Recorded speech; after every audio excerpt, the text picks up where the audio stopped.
여러분들은 위기 상황을 겪었을 때에, 위기를 만났을 때에 무엇이 머릿속에 제일 먼저 떠오릅니까? 위기도 보면은 절박한 위기가 있고 갑자기 닥친 그 위기 속에 야, 이것을 내가 헤쳐나갈 수 없구나. 이것은 내가 어떤 노력으로도 되지 않구나. 이것은 사람이 도울 수 없구나 라고 판단이 내어졌을 때에 우리 몸에서 반응하는 것이 하나가 있습니다. 그것은 뭔가 하면은 하나님 도와주세요 라는 것입니다. 그죠? 그것은 내가 의식해서가 아니라 우리의 몸이 반응하는 겁니다. 우리의 몸이 반응하는 것은 우리의 육신과 우리의 영이 함께 반응하는 거죠.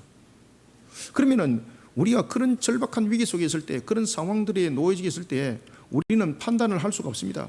그 절박한 상황 속에서 아무것도 보이지 않습니다. 그런 속에 우리가 하나님 도와주세요라고 우리에게 나타나는 것은 무엇을 말하고 있는가 하면은 모든 사람은 하나님을 부인할 수 없다는 것입니다.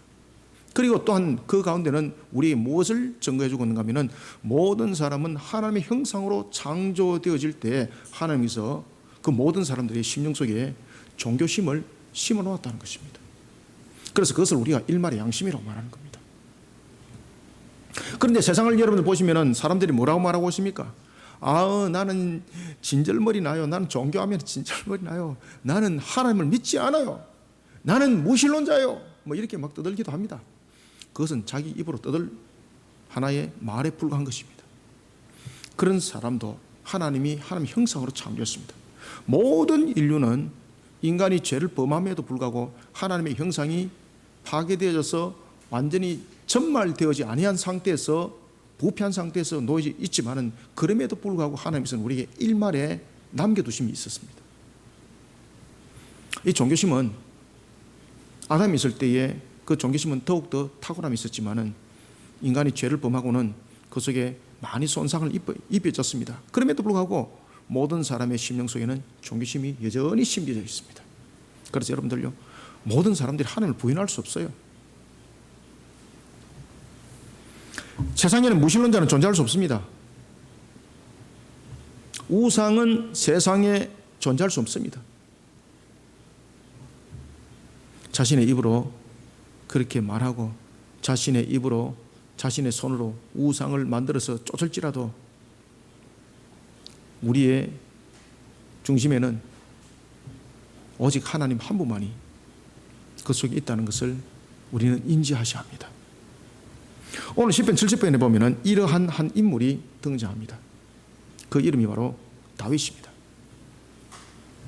그의 삶을 돌이켜보면은 위기의 인생을 살아왔던 것이 그의 전부라고 말할 정도로 아주 혼란한, 그리고 혼란의 연속을 그는 살아가게 됩니다.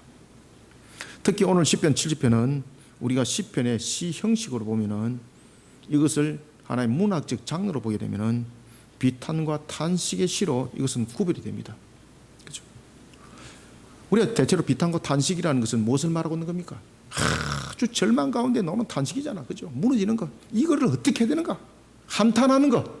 이것을 우리가 탄식과 비탄이라 그러잖아요. 문학적 장르에서는 그렇게 표현해요. 그런데 오늘 시편 70편에 보면은 분명히 문학적 장르로서는 탄식과 비탄의 시로서 분리가 되지만은 이 속에는 놀라운 것이 있습니다. 그것은 바로 뭔가 하면은 이 탄식과 비탄을 통해서 하나님을 찾고 있다는 것입니다. 우리의 모든 순간, 우리의 모든 찰나, 지금 10편의 70편의 고백이 바로 그겁니다. 우리의 모든 순간, 우리의 모든 찰나, 이 모든 것들을 하나님이 주관하고 계신다는 속에서 비탄과 탄식의 시가 나오고 지금 있는 겁니다. 우리는 이 시편을 통해서 우리는 절망 앞에 우리는 하나님을 어떻게 찾아야 하고, 그리고 여기에 대해서 하나님은 어떻게 응답하고 반응하시는지 우리가 70편을 통해서 한번 그 내용들을 찾아보고 그 내용들을 우리가 발견해 보도록 하겠습니다. 먼저 우리가 1절을 한번 읽어봅시다. 시작. 하나님이여 나를 건지소서, 여호와여 속히 나를 도우소서. 아멘. 지금 70편 1절을 딱 읽으면은 우리에게 딱 다가오는 것이 뭔가 하면은 와, 굉장히 절박하구나. 그런데 굉장히 급하구나. 상황이 굉장히 지금 안 좋구나. 이것이 바로 와닿습니다. 이 한 절의 말입니다. 속히 나를 도우소서. 그죠? 굉장히 절박하다는 이야기죠. 상황이 굉장히 지금 문제가 심각하다는 이야기죠. 여기서 여러분들이 포인트를 맞춰야 됩니다. 1절부터 3절에 보면은 분명히 하나님이 눈에 보입니까? 안 보입니까? 하나님이 눈에 안 보여요. 그죠? 그런데 다윗이 지금 이 절박한 상황 속에서 누구를 지금 찾고 있습니까? 하나님을 찾고 있다는 거죠. 하나님을. 세상 사람들 볼 때는 바보잖아요. 멍청이잖아요. 그런데 다윗은 보면은 여러분들 계속해서 하나님을 찾을 때에 그 하나님을 찾는 그 말 속에 무엇이 있는가를 여러분들이 직시하셔야 됩니다. 그것은 뭔가 하면은 지금 하나님이여 나를 건지소서 그리고 속히 나를 도우소서. 이 속에는 어떤 하나님이라는 겁니까? 살아계신 하나님이 그 속에 고백되어지고 있습니다. 1절부터 3절에 보면은 다윗이 하나님이 어떤 분인가를 이 속에서 우리에게 설명해 주고 있어요. 우리는 자신의 위기 앞에 자신의 절박한 상황 속에서 제일 먼저 우리는 어떻게 응답해야 되는가, 그리고 우리는 어떻게 응답받는가라는 부분을 통해서 우리가 깨달아야 될 것이 있습니다. 그 첫 번째는 바로 뭔가 하면요, 자존하시고 전능하시고 그런가 하면 신실하신 하나님을 믿음으로 바라보는 그 신앙으로 하나님을 찾는 자들이 먼저 되시길 바랍니다. 하나님은 안 찾아도 계십니다. 그런데 하나님을 찾는다는 것은 신앙을 말하고 있는 겁니다. 다시 말씀드립니다. 하나님은 아니 계시는 곳이 없습니다. 하나님을 찾을 필요가 없습니다. 그런데 하나님을 찾아야 됩니다. 하나님을 찾는다는 것은 무엇을 말하고 있는 겁니까? 신앙으로 세우라는 뜻입니다. 다윗 보십시오. 절박한 상황 속에서 하나님을 찾고 있습니다. 이것은 무엇을 말하고 있는 겁니까? 신앙을 지금 세운다는 겁니다. 완전히 신앙이 무너지는 상태가 될 수 있는데 신앙을 오히려 세운다는 겁니다. 이 속에 여러분 하나님의 응답이 있습니다. 아시겠습니까? 이 속에 하나님께서 어떻게 응답하시는 거 아십니까? 자신이 지금 수치 가운데 있습니다. 무한 가운데 있습니다. 완전히 무너짐 가운데 있습니다. 이것을 하나님께서 완전히 다 회복시켜요. 그래서 이 속에는 전능하신 하나님이 있는 거예요. 살아계신 하나님, 그리고 자존하신 하나님, 전능하신 하나님, 신실하신 하나님, 이 고백이 이 속에 다 담겨져 있는 겁니다. 그래서 하나님을 찾아야 합니다. 여러분들. 하나님을 찾는 것은 저 멀리 있는 것을 찾으러 가라는 것이 아닙니다. 신앙으로 세우라는 거예요. 이 신앙으로 세울 때 우리에게 너무나도 필요한 것은 뭔가 하면 자존하시고 전능하시고 그리고 살아계신 하나님이 신실하신 하나님이라는 것을 믿음으로 바라보면서 그 신앙으로 하나님을 찾는 자가 되어야 되는 것이고, 그리고 하나님은 이런 자의 수치와 무한을 뒤로 물러쳐 주시는 거로 응답한다는 것을 기억하시기 바랍니다. 다윗의 특징 가운데 하나가 뭔가 하면요, 자신이 처한 위기, 그 위기 앞에 대처하는 방법입니다. 사울이 대처하는 방법과 다윗이 대처하는 방법 보십시오. 완전히 상극이잖아요. 분명히 둘 다 하나님을 찾았습니다. 상황 속에서. 그런데 하나님을 찾는 방법이 달라요, 여러분들. 자신의 위기, 그리고 위기가 보이면은 그 위기 속에서 하나님은요, 우리를 하나님을 보게 만든다는 것을 여러분 기억하셔야 됩니다. 하나님은 멀리 계시지 않습니다. 아니 계시는 곳이 분명히 없다 그랬습니다. 그런데 우리에게 지금 위기가 닥쳤습니다. 절망이 놓여져 있습니다. 다윗의 특징 가운데 하나가 뭔가 하면은 자신의 위기를 보면서 그는 항상 하나님을 봤다는 겁니다. 위기를 보면서 하나님을 봤다는 거예요. 왜 그렇겠습니까? 이것이 자신의 걸어왔던 신앙 속에 하나님께서 응답하면서 그를 신앙의 틀을 견고하게 세웠던 것에 그 원인들이 있었습니다. 사무엘상 16장 11절과 사무엘상 17장 37절 한번 보십시오. 특히 사무엘상 16장 1절은 자신이 어디에 있을 때였습니까? 그가 목동으로 있을 때였습니다. 목동으로 있을 때 자신이 겪는 거예요. 그 목동으로 있을 때 자신이 무엇을 겪는가 하면요, 사나운 사자와 곰으로부터 하나님 지키심을 그가 겪는 거예요. 이야, 하나님이 여기까지 나를 도우시구나. 자신이 이길 수 없는 대상이잖아요. 그 절박한 상황, 그 위기, 하나님이 어떻게 물리치게 했겠습니까? 다윗에게 지혜를 주시고, 때로는 다윗의 지혜를 넘어선 하나님의 절대적 주권을 통해서 그냥 사자와 곰을 그냥 쳐버리는데 상상을 초월한 일들이 벌어졌던 거죠. 다윗은 거기에 대한 증인이었습니다. 그런 다윗이 사무엘상 17장 37절에 보면은 골리앗 앞에 서기 전에 자신에 대해서 간증을 합니다. 사울 왕에게 간증을 합니다. 무엇이라고 말하고 있습니까? 골리앗 앞에 서기 위해서 자신을 증거합니다. 그는 이렇게 말합니다. 여호와께서 나를 사자의 발톱과 곰의 발톱에서 건져내셨은즉 나를 이 블레셋 사람의 손에서 건져내시리다. 아멘.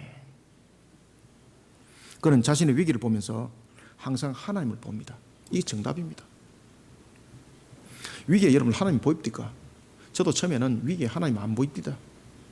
참 낭만만 앞서고 절망만 앞서고 탄식과 한숨만이 안 놉니다. 탄식과 한숨만이 노는 것이 전부였습니다. 그래 나중에 신앙이 만들어지니까요, 위에서 하나님이 보이는 거예요.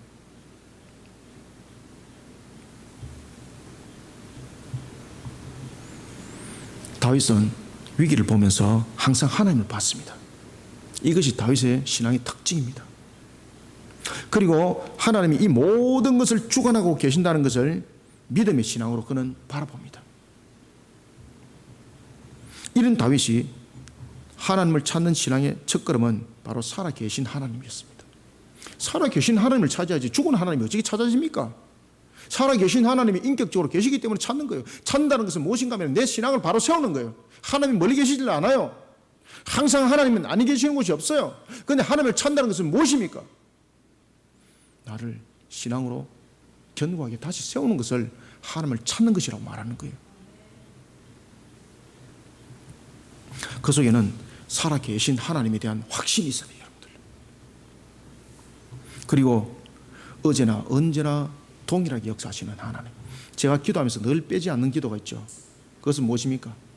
어제나 언제나 동일하게 살아계셔서 역사하시는 하나님. 아시겠습니까? 이 속에 내 신앙 고백 다 담겨 있는 거예요.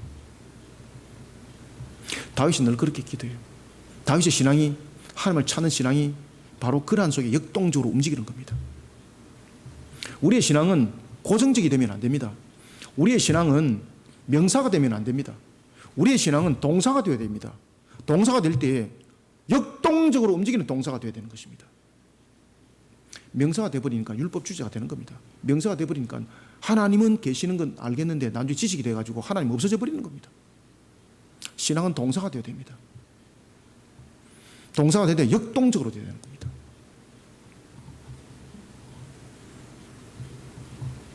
다윗의 신앙의 고백의 첫걸음은 살아계신 하나님이었고, 자존하신 하나님이었고, 전능하신 하나님, 신실하신 하나님 믿어 의심치 않습니다. 그러면서 그 하나님을 찾는 거예요. 그래서 위기 상태 속에서는 항상 자신의 신앙을 세우고 자신의 신앙을 재점검하는 일에 그가 사력을 다하는 거예요.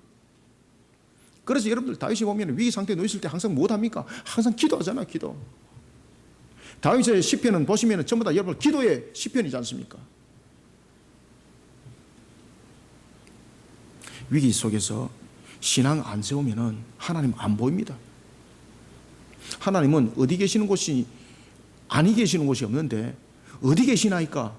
라고 묻는 것도 우리의 신앙을 세우는 거지 않습니까? 이 속에서 우리의 신앙을 세우는 거예요. 믿어 의심치 않는 곳에서 어디 계시나이까? 라고 묻는 거예요. 여러분들 아시겠습니까? 시편 71편 1절에 보면은 다윗이 이렇게 부르짖습니다. 여호와여. 시편 70편 1절에서 여호와여라고 부르짖는 이 속에는 자손하신 하나님, 언약에 신실하신 하나님이 이 고백 속에 담겨져 있습니다. 여호와여 부르잖아, 그죠? 하나님이 아니 계시는 곳이 없는데 왜 그가 여호와여라고 부르겠습니까? 신앙을 다시 세우는 거예요. 이 속에는 어떤 고백이 있는가 하면 바로 언약에 신실하신 하나님, 자존하신 하나님의 고백이 담겨 있고, 그리고 그는 이렇게 말합니다. 나를 도우소서. 하나님이 돕는다는 것은 하나님이 주관하셔야지만 도울 수 있어요. 그럼 이 속에는 바로 주관하신 하나님의 고백이 있고, 나를 도와줘야 되는데 능력이 없으면 어떻게 되겠습니까? 전능하신 하나님의 고백이 이 속에 담겨져 있어요. 여러분들 아시겠습니까? 그래서 다윗의 고백의 한 절 한 절 속에는 이런 하나님의 속성이 아주 긴밀하게 이 속에 담겨져 있다는 것을 여러분 아셔야 되는 겁니다. 그리고 2절 보십시오.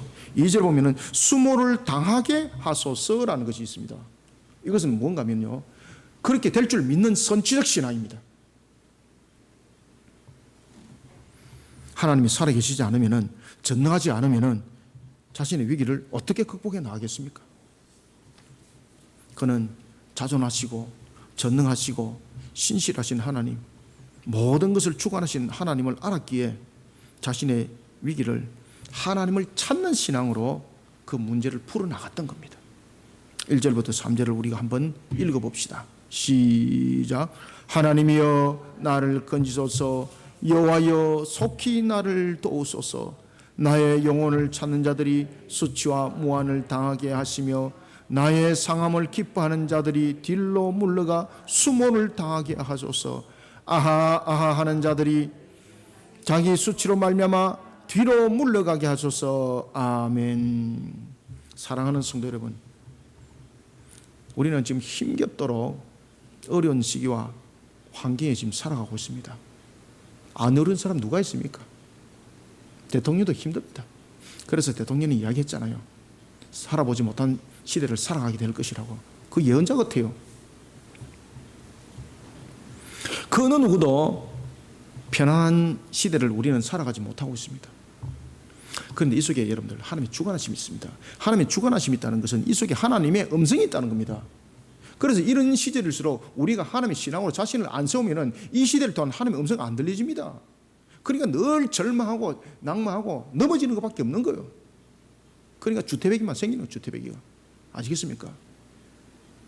이 시대를 면밀하게 분석해 보시면 소망과 희망이 있는 시대라는 것을 여러분 직시하셔야 됩니다. 코로나 시대가 정말로 무너진 시대 같습니까? 그러면 하나님께서 주관하시지 않죠. 언약이 신실하지 않죠. 오늘 다윗의 여러분 고백의 첫 번째 고백이 무엇이었습니까? 언약이 신실하신 하나님이세요. 여러분들 아시겠습니까? 우리는 왜 그렇게 다가서지 못할까? 인간의 연약성 때문에 그렇습니다. 그래서 우리가 위기 앞에서 세워야 될 것은 인간의 연약성 속에서 판단하는 것이 아닙니다. 우리는 자신들이 가지고 있는 것 가지고 대체를 하고 있고 자신들이 가지고 있는 한계를 가지고 뭔가를 자꾸 답을 찾으려고 하고 있습니다. 전능하신 하나님 바라보지 못하고 말입니다. 여기 지금 답이 있는데 말입니다. 인간의 연약성은 위기를 이겨나갈 능력의 한계를 가지고 있습니다. 이것을 커버하려고 별의별 방법을 다 쓰는 거죠. 때로는 어떤 사람들은 편법을 쓰고 불법을 쓰고 불의와 손을 잡고, 야, 이렇게 하면 돼. 그렇게 문제 해결을 방법을 찾았습니다. 그런데 그것은 문제 해결의 방법이 아닙니다. 나중에 자신을 오히려 흥하게 만드는 조건이 되기는 그냥 오히려 망하게 만드는 조건이 되고 자신을 불못에 던지는 증거물이 됩니다. 다윗은 여기에 대해서 우리에게 중요한 지금 답을 주고 있습니다. 위기가 상앞에 제일 먼저 그가 했던 것이 무엇입니까? 신앙으로 자신의 인격을 이렇게 세우는 일이었습니다. 신앙으로 자신의 인격을 세우는 것이었습니다. 그래서 여호와를 찾는 거예요. 우리의 신앙의 인격은 여호와를 찾는 것으로부터 시작돼야 되는 거예요. 여호와는 안 계시는 곳이 없어요. 여호와를 찾는다는 것은 곧 우리의 신앙을 세워야 된다는 거예요. 그러면 다윗은 어떻게 신앙을 세웠는가? 여호와라는 부르는 이 속에, 도우소서라는 이 고백 속에 하나님이 살아계심을 다시 한 번 더 확인하는 신앙으로 세우고, 언약에 신실하신 하나님을 다시 한 번 더 믿음으로 바라보는 신앙으로 자신을 세우고, 전능하신 하나님, 절대 주권자 되시는 하나님을 믿음 속에 자신의 신앙을 다시 세우면서 하나님을 찾는 거예요. 그게 이런 신앙의 인격을 우리는 이렇게 합니다. 신앙으로 여러분 일었으면요, 제일 먼저 하나님이 보입니다. 저는 다윗의 이 경험을 저는 너무나도 생생하게 함께 겪었던 사람입니다. 신앙을 세우면 여러분들 하나님이 보입니다. 하나님은 형상이 없잖아요. 믿음으로 보입니다. 믿음으로. 영으로 보입니다. 영으로. 현 상황을 주관하고 계시는 살아계신 하나님이 보여요. 여러분들 아시겠습니까? 전능하신 하나님이 보이게 되어 있습니다. 신앙의 인격을 세우시길 바랍니다. 하나님을 찾아야 합니다. 하나님은 멀리 계시는 것이 아니에요. 찾는다는 것은 우리의 신앙의 인격을 바르게 세우는 거예요. 그럴 때 하나님이 보이는 거예요. 그때. 그때 전능하시는 하나님이 보이고 살아계시는 하나님이 보이고 절대 주권자 되시는 하나님이 보이는 거예요. 여러분들 아시겠습니까? 그거 미친 짓 아니에요. 정신 장난 아닙니다. 사실의 역사입니다.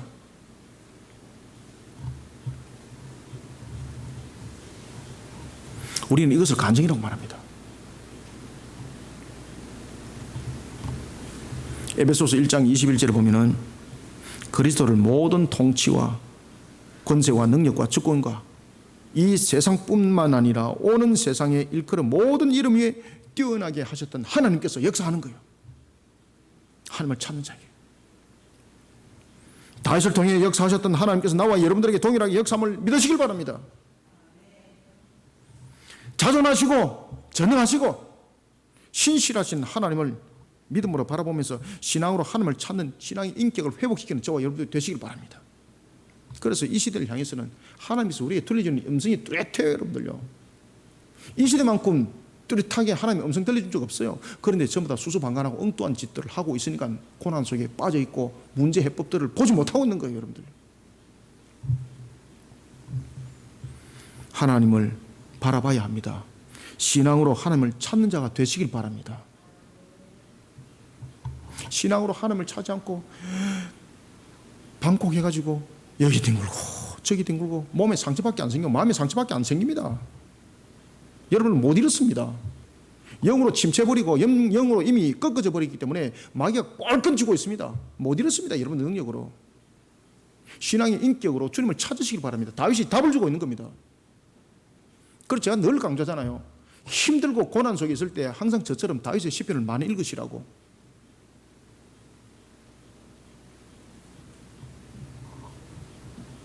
우리는 신앙으로 하나님을 찾아야 합니다.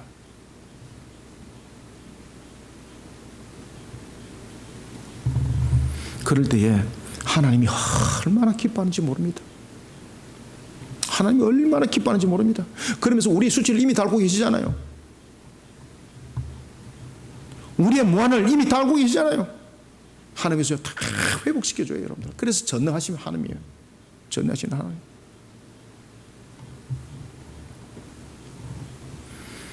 오늘도 우리의 신앙을 만들어 갑시다. 하나님을 찾는 신앙으로 우리를 만들어 갑시다. 그런 속에 하나님은 우리를 기뻐하시고 그런 속에 우리의 수치와 무한을 뒤로 물리치고 오히려 영광을 만들어서 하나님께서 응답해 주십니다. 이 고백이 다윗의 고백이 아니라 저와 여러분들의 고백이 되기를 소원합니다. 두 번째는 4절을 한번 읽읍시다. 시작. 주를 찾는 모든 자들이 주로 말미암아 기뻐하고 즐거워하게 하시며 주의 구원을 사랑하는 자들이 항상 말하기를 하나님은 위대하시다 하게 하소서. 아멘. 여러분들 이게서 핵심이 뭔가 하면요, 주로 말미암아입니다. 주로 말미암아. 그 다음에 두 번째 핵심은 뭔가 하면은 구원하게 하게 하소서입니다. 하소서. 이게 뭐가 연결되는가 하면 선취적 신앙으로 연결됩니다. 여러분 선취적 신앙이 왜 중요한가 아십니까? 우리는 4절을 통해서 두 번째 어떻게 하나님을 찾아야 되는가? 어떻게 하나님을 찾아야 되는가? 세상의 것들로 채우면 안 됩니다. 세상의 것은 항상 우리의 공감이 있거든요. 물론 세상의 것도 하나님께서 채워주십니다. 그런데 방법과 순서가 다릅니다. 세상의 것으로 채우기보다는 하나님 안에서 참된 평강을 확신하는 선취적 신앙으로 먼저 하나님을 찾으시길 바랍니다. 선취적 신앙으로 하나님을 찾는 자의 삶에 대해 하나님께서 그 믿음에 평강을 더하여 응답하여 주십니다. 그 속에 삶이 채워지는 겁니다. 아시겠습니까? 순서를 거꾸로 하지 마시길 바랍니다. 순서가 선취적 신앙으로 먼저 순서가 세워져야 합니다. 다윗은 자신 앞에 놓인 위기 상황에서 그 위기 상황에 대해서 선취적 신앙으로 두 가지를 구합니다. 그 두 가지를 구할 때 제일 먼저 쫙 보십시오. 무엇을 구하는가 하면요, 원수들의 수치를 구합니다. 그 다음에 두 번째는 하나님 안에서 영원한 기쁨과 즐거움이 주실 것을 구합니다. 다윗은 그렇게 이루어질 것을 믿음으로 바라봅니다.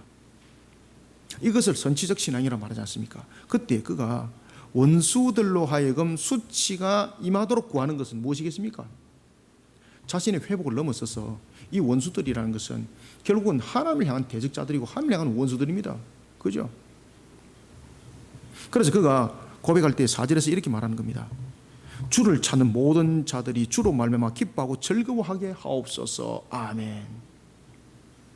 주로 말미암아 기뻐할 수 있고 즐거워할 수 있는 것이 하나님으로 연결되어져 있습니다. 그래서 그의 선지적 신앙이 하나님으로 연결되어져 있습니다.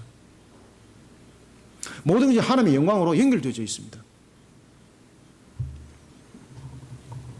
그리고 이어지는 것이 뭔가 하면은 주의 구원을 사랑하는 자들이 항상 말하기를 주는 위대하시다 하게 하소서. 아멘. 누구를 위대하게? 그렇죠. 주는 위대하다 하게 하소서. 우리의 선지적 신앙들이 이런 하나님의 고백이 되어야 되는 것입니다. 그래서 우리의 선지적 신앙 속에서 마태복음에서 주님께서 답을 줬잖아요. 어떤 답을 주셨는가 하면 너희들이 구하라. 그런데 우리의 구할 것은 여러분 무엇이겠습니까? 그의 나라와 그의 의를 구하라. 그러면 너희들의 필요에 따라서 아버지가 전부 다 알고 계신다는 거죠. 그죠? 그런 그에게 필요에 대해서 가장 좋은 것으로 주기 원하는 것이 아버지잖아. 그죠? 그래서 우리의 선지적 신앙은 자신의 요구와 자신의 만족과 이런 것들을 채워나가는 것이 아니라 그런 속에 있는 세상의 것이 선지적으로 되는 것이거든요. 이 속에는 잘못하면 탐욕에 대한 하나의 샤머니즘적 하나의 신앙이 되어버리는 거죠. 그래서 세상에 구하는 것이 있대 그것을 잠시 내려놓는 거예요. 그러면 이 세상의 것이 왜 필요한가 이 말입니다. 세상의 것이. 그죠? 세상의 것이 내가 일용할 양식 때문에 필요하다 그러면은 내가 일용할 양식은 내 몸에 왜 필요한가? 내가 살아있어야 될 조건이잖아요. 일용할 양식은 내가 살아있어야 될 조건과 연결되어야 되거든요. 내가 무엇으로 살아있어야 되는 것입니까? 하나님의 영광을 위해서 내가 살아있어야 되는 거잖아요. 이런 조건 속에 선지적 신앙들이 연결되어서 기도하는 것이 바로 하나님이 기뻐하는 기도인 거예요. 채워주는 것은 똑같은데 나중에 결론이 완전히 달라집니다. 우리가 일용할 양식을 구할 때도 내가 배가 고프기 때문에 일용할 양식을 구하는 거잖아요. 근데 우리가 일용할 양식을 구할 때 그냥 단순하게 배가 고파서 일용할 양식이 있지만은 그 배가 고픈 것도 내 육신이 배가 고프면 죽는 거잖아요. 그럼 내 육신이 죽으면 하나님의 영광을 가리는 측면에서 내가 살아있어야 되는 거지 않습니까? 그럴 때 나의 일용할 양식을 구하는 것도 하나님의 뜻을 이어나가는 일에 내 몸이 활력을 얻을 수 있도록 하나님 일용할 양식을 공급하여 주시고 이런 하나님으로 말하는 것이 연결되어지는 고백들이 일어날 때에 그 선지적 신앙이 하나님이 가장 기뻐하는 것들로서 열매를 맺게 할 때 그때 감람나무, 무화과나무, 포도나무 축복이 일어난다는 거예요. 여러분들요. 다윗이 그것을 알았던 거죠. 그래서 다윗의 시편을 면밀하게 여러분 검토해 보시면요 아주 깊은 내용들이 이 속에 담겨져 있습니다. 그래서 다윗이 선지적 신앙 속에서 구하는 것들을 보십시오. 주로 말미암아잖아요. 주로 말미암아. 자신이 분명히 수모 속에 있고 공감 속에 있고 굉장히 지금 위기 속에 있거든요. 그러니까 탄식과 비탄에 씻지 않습니까? 그런데 그의 선지적 신앙이 지금 누구의 초점이 맞춰져 있습니까? 하나님이잖아요. 하나님. 주로 말미암아 기뻐하고 즐겁게 하옵소서. 누구로 말미암아? 그렇죠. 주로 말미암아. 주로 말미암아. 우리는 주로 말미암아서 우리 육신들이 살아서 있어야 될 이유가 있습니다. 그죠? 그래서 그의 기도의 핵심은 바로 주로 말미암아였고 이것은 바로 첫 번째 선지적 신앙의 대상은 그 선지적 신앙은 항상 하나님께 초점이 맞춰져 있습니다라는 뜻입니다. 우리의 선지적 신앙은 항상 하나님께 초점을 맞추시길 바랍니다. 그리고 두 번째는 선지적 신앙에 대한 성취입니다. 성취. 성취는 무엇입니까? 불의 세력으로부터 벗어나는 겁니다. 성취는 무엇입니까? 환경으로부터 이겨나가는 겁니다. 그런데 그 환경을 이겨나가는 것이 하나님의 영광이 되어야 된다는 거예요. 하나님의 영광. 그 환경을 이기게 하시고 그 환경을 벗어나게 하시는 것은 하나님이십니다. 그런데 그 환경을 벗어나게 하고 그 환경을 이기게 했는데 하나님의 영광이 안 돼버렸습니다. 그러면 그 무슨 소용이 있습니까? 그래서 그의 선지적 신앙의 두 번째는 보면은 오늘 본문에 보면은 이렇게 말하고 있습니다. 하나님은 위대하시다 하게 하소서. 아멘. 누가 위대하다고요? 하나님은 위대하다 하게 하소서. 나중에 이런 고백이 오게 역사하여 주시옵소서. 그리고 그렇게 될 줄 믿습니다. 이런 선지적 신앙 분명하죠. 그러니까 하나님이 다윗을 통해서 역사 일으키는 거예요. 여러분 다윗도 얼마나 실수가 많은 사람인 줄 아십니까? 우리는 오늘 본문을 통해서 우리의 환경을 이겨나가고 우리의 모습들을 이겨나가는 것에 있어서 하나님이 위대하시다라는 것이 이루어지지 않는 상태에서 우리가 환경을 이겨나가고 우리가 환경 속에서 지배하잖아요. 그러면은 실수했던 다윗의 모습이 됩니다. 자, 우리가 4절을 먼저 읽어보고 제가 말씀드리겠습니다. 시작. 주를 찾는 모든 자들이 주로 말미암아 기뻐하고 즐거워하게 하시며 주의 구원을 사랑하는 자들이 항상 말하기를 하나님은 위대하시다 하게 하소서. 아멘. 이게 여러분들 진짜로 우리의 신앙의 고백이 되어야 됩니다. 이거 흔들려져 버리니까 다윗이 간음했던 겁니다. 다윗이 자신의 환경을 이겼습니다. 그죠? 그래서 자신이 왕이 되었습니다. 자신의 부하들은 전장에 다 나갔습니다. 이제 왕이 돼서 누리는 거예요. 그런데 세상의 것들로서 그가 누리게 되는 거예요. 하나님은 위대하게 하소서 이것이 아니었습니다. 그래서 저와 여러분들은 항상 이런 신앙 속에 안 세워져 있으면요, 그렇게 위대했던 다윗도 여러분 범죄를 범합니다. 그러면 하물며 우리는 더하다니까. 그런데 보면은 톡 보면 하늘에서 내려온 신령한 사람들처럼 그렇게 행동을 하고 있는데 우리는 항상 이중 가면을 쓰고 있다는 것을 여러분 기억하셔야 됩니다. 그 가면 벗겨내야 됩니다. 신앙으로 이중 가면 안 벗겨내면요 무너집니다, 여러분들요. 다윗도 보십시오. 자신의 환경들을 이겼습니다. 하나님께서 이기게 해줬잖아요. 그런데 그는 어떻게 합니까? 세상 것들 누리는 거예요. 그때 그는 틀림없이 범죄했습니다. 반드시 여러분을 기억해야 될 것은 인간은 죄의 속성을 가지고 있다는 것을 반드시 기억하셔야 됩니다. 다윗이 세상의 것으로 자신이 누리려고 했을 때에 그는 하나님께 죄를 범했습니다. 그리고 사람 앞에 죄를 범했습니다. 우리는 사무엘하 11장 2절부터 17절 우리아 사건 기억하지 않습니까? 자신에게 충성을 바치고 생명을 바쳐서 전장에서 싸웠던 우리아, 그 우리아의 아내를 간통했습니다. 이것을 덮으려고 무엇을 했습니까? 이것을 덮으려고 우리아를 전쟁터에서 죽도록 고의적 살인 방조를 했습니다. 그리고 살인 교사했습니다. 대단한 일 했지 않습니까? 누구를 막론하고 인간의 죄성은 선한 것을 추구하기보다 오히려 악함을 추구하는 것에 익숙해져 있습니다. 세상의 것으로 채우면은, 그리고 세상의 것으로 즐거움을 하려고 하는 그 순간 자신도 모르게 이 악한 것에 의해서 지배를 당하게 됩니다. 이게 영적 지배입니다. 영의 지배, 육신을 함께 지배합니다. 그래서 선지적 신앙이 중요하다는 거예요. 그런데 이 선지적 신앙이 세상의 것들로 채워지는 선지적이 되면 안 됩니다. 하나님의 역사하심을 믿음으로 바라보며 나아가는 선지적 신앙이 되어야 되는 것입니다. 그래서 4절에 보면 여호와로 주로 말미암아, 그죠? 선지적이 어떻게 고백이 되어야 된다고요? 주로 말미암아. 그 다음에 하나님은 위대하시다 하게 하소서. 아멘. 이런 선지적 신앙이 되시길 바랍니다. 그러지 않으면 무너집니다. 다윗의 대표적인 신앙 가운데 하나가 선지적 신앙입니다. 선지적 신앙은 우리를 하여금 신앙 가운데 겸손하게 나가게 하기도 합니다. 그런데 이 선지적 신앙이 하나님을 바라보면서 겸손하게 나가지 못하면요, 오히려 세상의 근심이 우리를 밀고 들어옵니다. 잡아먹어버립니다. 세상의 탐욕과 세상의 정욕이 우리를 밀고 들어옵니다. 잡아먹어버립니다. 다윗이 잡혔잖아요. 그죠? 그래서 우리가 선지적으로 구할 때도 세상의 것들로 채우면 안 돼요. 다윗 보십시오. 우리아를 봤잖아요. 그죠? 선지적인 측면에서 야, 내가 저 여인을 취해야 되겠다. 종들을 불러서 그 여인 데리고 오게 했습니다. 한 짓이 무엇입니까? 하나님께 영광 돌렸습니까? 그래서 우리는 항상 여러분들 죄를 범할 수 있는 조건을 항상 가지고 있다는 것을 여러분들이 기억하셔야 됩니다. 저와 여러분들. 목사면은 여러분 뭐 가운 입으면은 뭐 다를 것 같습니까? 똑같습니다.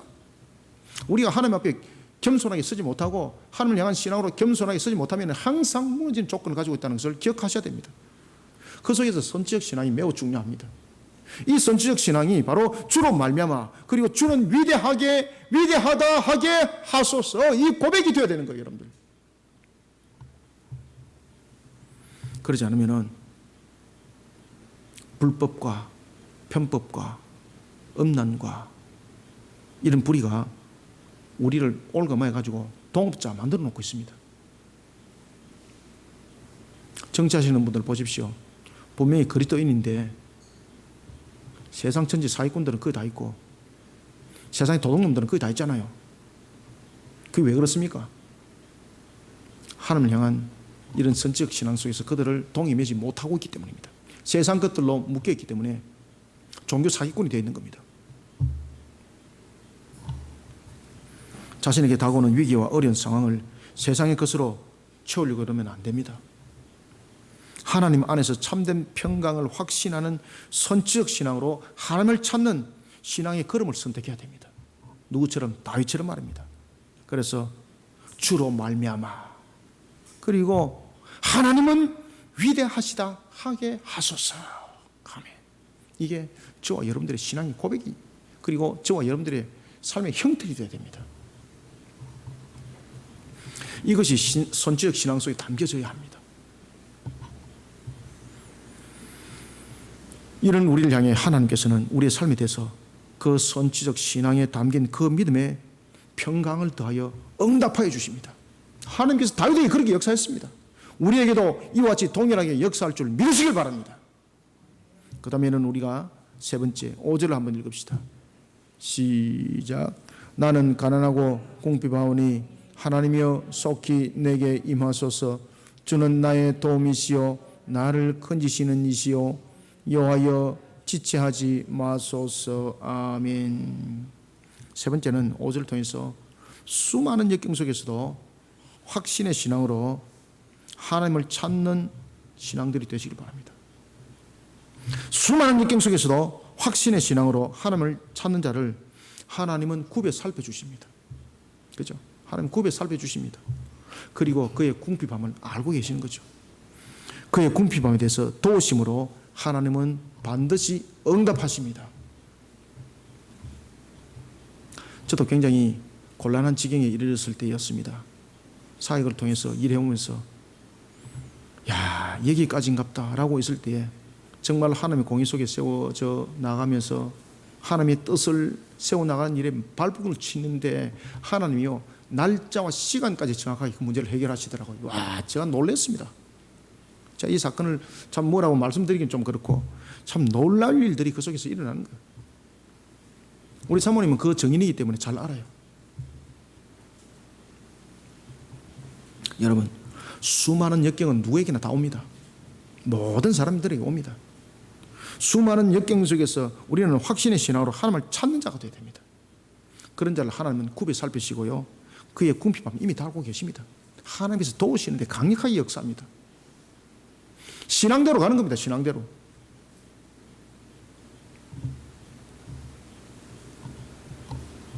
다윗은 물질적인 고통뿐만 아니라 원수들로 인한 고통이 물질의 고통을 함께 했던 그 일들을 수없이 그는 겪었던 사람입니다.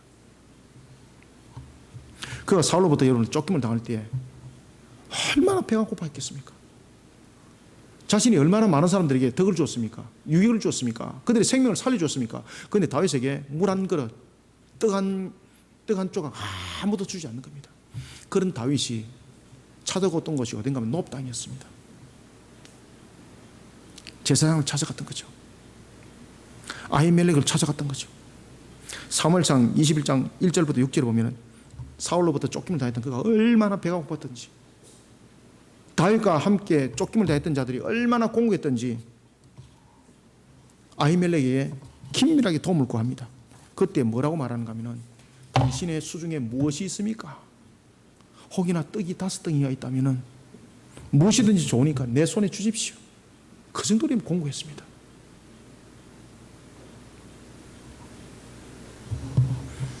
그뿐만 아니라 다윗은 자신이 직접 지켜 죽고 그의 생명뿐만 아니라 그의 소유까지 지켜줬던 나발이 있었습니다.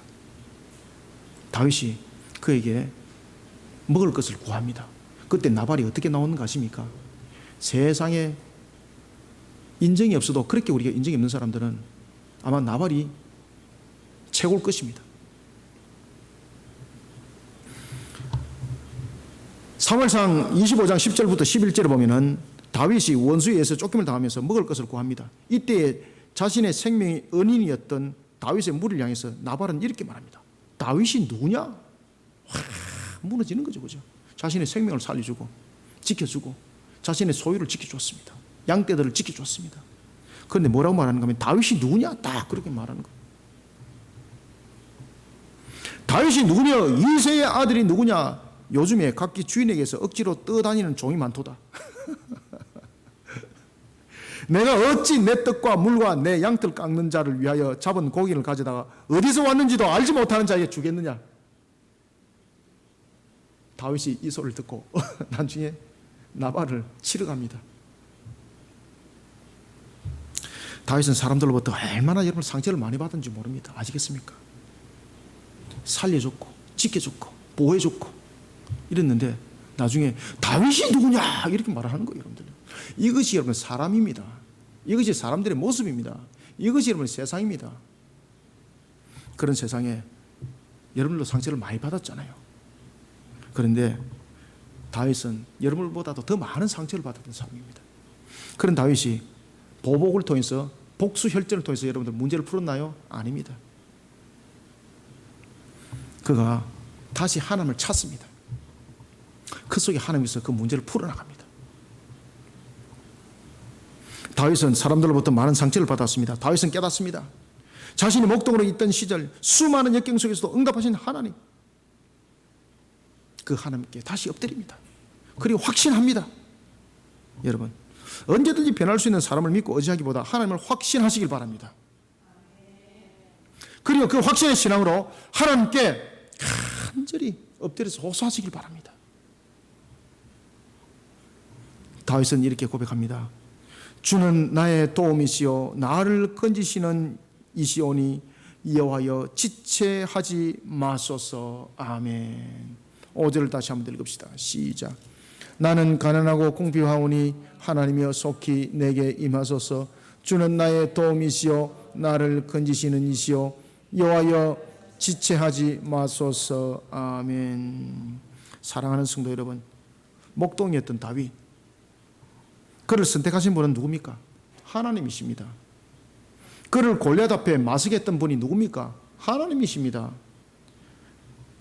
사울로부터 쫓김을 당한 7년의 세월 하나님이 함께 했습니다. 사람들로부터 배신당했습니다. 그때도 하나님은 함께 했습니다.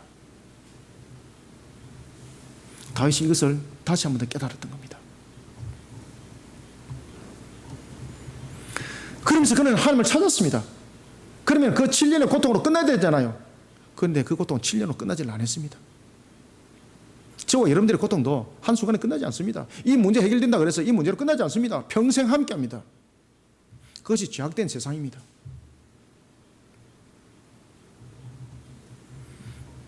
그러나 다윗이 우리에게 답을 주고 있습니다. 우리는 죄악된 세상 속에서 이 모든 위기 항상 온다. 그럴 때마다 우리는 어떻게 해야 되는가? 우리는 역경 속에서도 하나님을 확신하자. 하나님, 오늘도 도우시고 지키시는 하나님, 그 하나님을 확신하자. 그런 속에 우리는 더욱더 엎드리는 신앙 속에서 문제 해결의 문을 열어야 된다. 다윗이 문을 그렇게 열었습니다. 다윗 보십시오. 사울로부터 쫓김 당했죠. 그런가 하면은 자신의 아들이었던 압살롬으로부터 쫓김을 당했죠. 그뿐만 아니죠. 자신이 생명이 다할 때쯤 되니까 내부적인 또한 반란들을 일으켰죠. 그죠? 그때마다 그가요 사람을 보질 않았습니다. 하나님 앞에 다시 한 번 더 엎드립니다. 확신하시길 바랍니다. 하나님은 신앙 가운데 세워진 우리를 다시 이렇게 세워서 견고하게 세워나가십니다. 확신하시길 바랍니다.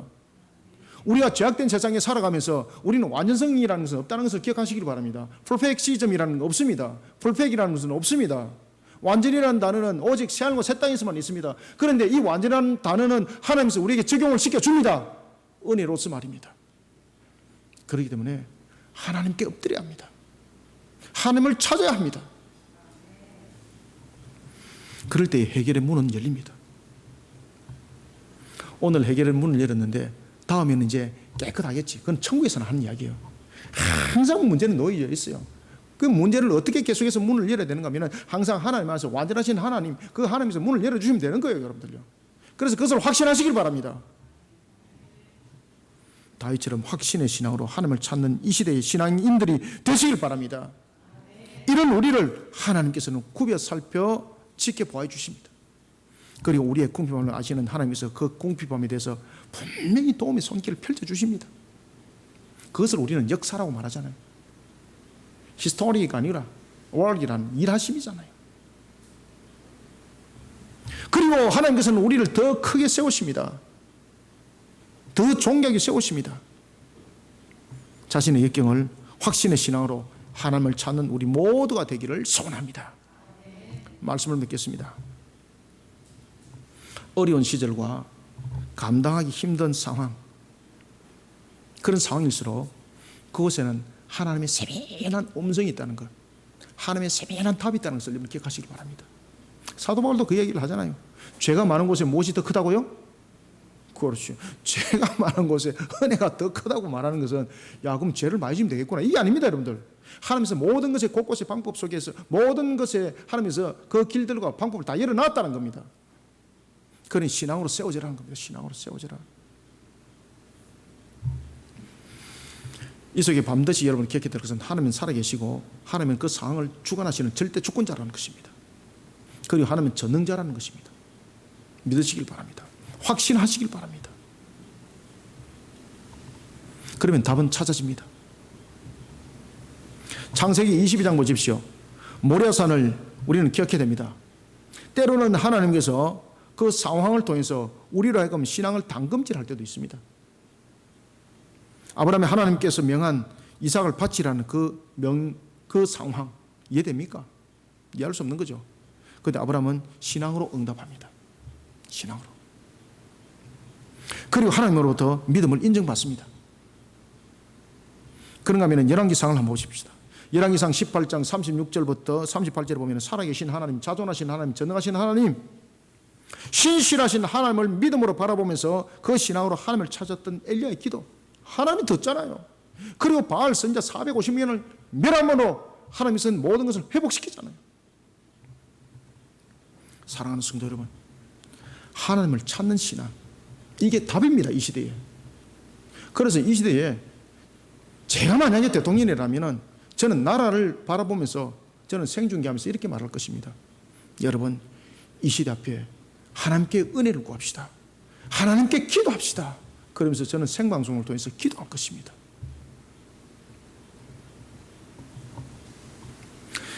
하나님을 찾는 신앙으로 자신의 환경과 환난의 때를 물리치고 이겨 나가야 합니다. 세상의 것으로 채우기보다 하나님 안에서 참된 평강을 찾는 확신하는 선지적 신앙 매우 중요합니다. 그래서 우리의 신앙은 주로 말미암아 그리고 하나님은 위대하다 하게 하소서. 아멘. 네. 이런 선지적 신앙 속에 우리가 달려갈 때에 답은 있습니다. 수많은 역경 속에서도 하나님을 찾는 신앙으로 해결의 문을 엽시다. 주님이 오시는 그날까지 이것은 끝나지 않습니다. 우리의 완전함은 새하늘과 새 땅에서만이 있습니다. 그러나 우리로 하여금 완전함을 경험하도록 하나님께서 그 문을 열어주고 계십니다. 신앙으로 엎드리라는 겁니다. 그 외에는 답이 없습니다. 수치와 무한 하나님께서 신앙 가운데 엎드려서 하나님을 찾는 자 오히려 복된 길로 만들어갈 줄 믿으시기 바랍니다. 이것이 주관하신 하나님이십니다. 이것이 전능하신 하나님이십니다. 이것이 신실하신 하나님의 응답인 것을 믿으시고 오늘도 이 신앙 속에 엎드려 은혜를 구하는 우리 모든 성도들이 되기를 주님의 이름으로 축원합니다. 살아계셔서 역사하시는 주님, 오늘도 우리 눈에는 보이지 않지만 어제나 오늘이나 언제나 동일하게 역사하시는 하나님, 천지와 만물을 창조하신 하나님이 오늘도 우리를 이끄시고 만들어감을 믿습니다. 오늘도 주신 말씀을 통해서 하나님을 찾는 신앙이 얼마나 중요한지 이 시대 이 환경을 통해서 다시 깨닫게 하시고 알게 하신 하나님 감사합니다. 오늘도 우리에게 선지적 신앙이 인본적 모습으로 만들어질 것이 아니라 오직 주로 말미암아 그리고 하나님은 위대하다 하게 하소서라는 선지적 신앙 속에 하나님으로 말미암아 일어나는 모든 것이 우리의 뜻임을, 그리고 또한 우리의 그 모습이 하나님 앞에 영광이 됨을 다시 한 번 더 고백합니다. 우리의 선지적 신앙이 어찌 주를 떠나서 선지적이라 말할 수 있겠습니까? 우상 숭배 속에 또한 샤머니즘 속에 만연해져 있는 비나이다 신앙이 아니라 하나님의 뜻을 세워나가는 창조 목적 속에 우리를 다시 한 번 더 세워 하나님을 찾는 신앙으로 고백합니다. 오늘 주신 말씀 속에 하늘의 문을 열어주시고 종의 입술을 통하여 증거하였던 것 외에도 하나님께서 말씀하시고자 하는 것들이 우리 성도들의 심령 속에 살아 움직이는 말씀이 되게 역사하여 주옵소서. 그래서 이 말씀이 효력 있게 하여 주시고 효능 있게 하여 주시고 능력 있게 역사하여 주옵소서. 그래서 이 말씀이 혼과 육과 골수를 찔러 쪼개게 하여 주시고 이 환난의 시대에 주님을 바라보며 힘있게 일어서는 우리 성도들의 여정이 되게 하여 주옵소서. 하나님 주신 말씀으로 또한 이 나라를 살려주시고 이 민족을 살려주시고 온 세계 교회를 다시 한 번 더 재건하여 살려주시옵소서. 하나님이 주신 말씀으로 우리가 이 시대를 힘있게 달려갈 때 우리의 부족함을 아시고 연약함을 아시고 무지하심을 아시는 하나님께서 우리를 더욱더 힘있게 세워 주님의 뜻을 힘있게 세워나가는 자들이 될 수 있도록 오늘도 여호와를 찾는 신앙 속에 우리로 하여금 엎드리도록 성령님이여 우리를 만들어주시고 이끌어 인도하여 주시옵소서. 하나님의 문을 열어주시고 은혜 담비 복된 소낙비를 부어 능력 있게 하여 주옵소서. 예수님의 이름으로 기도드립나이다. 아멘.